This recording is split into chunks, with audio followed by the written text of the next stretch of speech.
வருஷத்துக்கு 4 படம் ரிலீஸ் பண்ணணுன்ற கணக்கில் சசிகுமார் சார் போயிட்டு இருக்காரு. நான் இப்படியே போகிற போக்கில் போனார்னா, போன படத்தில் வந்து லாங் ஹேர், இந்த படத்தில் நடுவகுடு. ஸோ செம வெரைட்டி. கோவை சார்ல மேமோட கெட்டப்லாம் பார்த்துட்டு நானும் பாட்டி சொல்லி தட்டாத ரேஞ்சில் ஃபீல் பண்ணிட்டேன். பட் இந்த படம் வந்து தெரில, நிறைய பேர் நிறைய விஷயம் சொல்லுவீங்க, இது நல்லா இருக்கு, இது நல்லா இருக்கு, இது இன்னும் பெட்டராக இருந்திருக்கலாம் அப்படின்னு. நான் சொல்ல வருது என்ன அப்படின்னா, சம்மந்தமே இல்லாமல் இவ்வளோ நேரம் பேசினேன், அந்த மாதிரி தான் படமும். ஒரு காட்சிக்கு இன்னொரு காட்சிக்கும் கனெக்ட் இல்லை. ஒரு படம்னா அதில் கதை இருக்கணும், இல்லைனா ஒரு நிகழ்வை பதிவு பண்ணணும் அப்படின்றது தான் நம்ம வந்து இவ்வளோ வருஷமாக பார்த்துட்டு இருக்கோம். அது ரெண்டுமே இல்லாமல் ஏதோ ஒரு டெலிஃபிலிம் மாதிரி இருக்கு. ஹீரோயின் வந்து ரவிச்சந்திரன் சாரோட பேத்தின்னு சொல்றாங்க. மூக்கு மொழியுமா அழகா இருக்காங்களே தவிர இந்த படத்துல தான் நான் இன்ட்ரடியூஸ் ஆனுமா அப்படின்னு அவங்க யோசிக்காமே படம் பண்ணிட்டாங்கன்னு நினைக்கிறேன். சரி, இது காமெடி படமா, இல்லை அவங்களுக்குள்ளே அவங்க பண்ணிக்கிற காமெடிக்கு நம்ம போனா போட்டுன்னு சிரிக்கணுமா, இல்லை இது ஆக்ஷன் டிராமாவா, இல்லை வந்து எப்பவுமே லவ் அட் ஃபர்ஸ்ட் சைட் வருமா, ஹீரோ மட்டும் எப்படி தான் ட்ரைனிங் எடுத்துட்டு வந்து அசால்ட்டா எல்லாரையும் அடிச்சு போடுறாரு, இந்த சீன் எதுக்கு வைக்கிறாங்க, இந்த சீன்ல எதுக்கு இவர் வராரு, இந்த சீனை ஏன் இங்கே கட் பண்றாங்க, இந்த சீனுக்கு ஏன் இப்படி ஒரு ஓப்பனிங் வைக்கிறாங்கன்னு இப்படி பல கேள்விகள் படம் பார்க்கும்போது வந்துகிட்டே இருக்கு. படம் முழுக்க வந்து ஒரு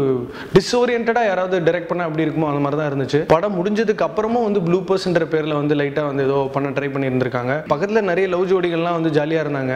அது வேணா கொஞ்சம் மனசுக்கு திருப்தியா இருந்துச்சே தவிர, அந்த டைரக்டர் நிஜமாவே சரி இதுதான் கதை, இதுதான் ஸ்கிரீன் பிளே, இப்படிதான் நம்ம படத்தை எடுக்க போறோம் அப்படின்னு பிளான் பண்ணி எடுத்தாரா, இல்ல அங்க போயிட்டு கேமரா ஆன் பண்ண உடனே என்ன மாதிரி வாய்க்கு வந்ததெல்லாம் செஞ்சாரான்னு தெரியல. தர்புகா சிவா இண்டிபெண்டன்ட் மியூசிக் சீன்ல ஒரு சூப்பர் ஸ்டார். அவர் வந்து கிடாரி படம் மூலமா அறிமுகமாகி நல்ல பாடல்கள் போடுறாரு. அதே ட்ராக்ஸை திரும்ப இங்க கொண்டு வந்து வேற மாதிரியான ஒரு ட்ரீட்மெண்ட்ல கொடுத்துருக்காருன்னு தான் சொல்லணும். ஆர்ஆரும் சீனை எலிவேட் பண்ண மாட்டேங்குது, டயலாக்ஸும் அழுத்தம் திருத்தமா இல்ல, நடிக்கிறவங்களும் வந்து பெர்ஃபார்மன்ஸ் பேஸ்டா கிடையாது.